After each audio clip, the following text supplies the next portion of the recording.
the new story again. Answer the questions. 1. When did the class go to the Liberation War Museum? 2.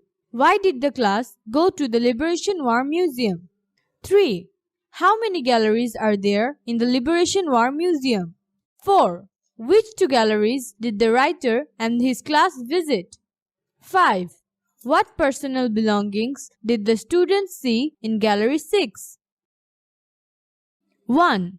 When did the class go to the Liberation War Museum? 2. Why did the class go to the Liberation War Museum? 3.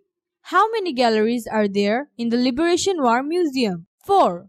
Which two galleries did the writer and his class visit? 5. What personal belongings did the students see in Gallery 6? Group work. Read the news story again. Number the events in order from 1 to 5.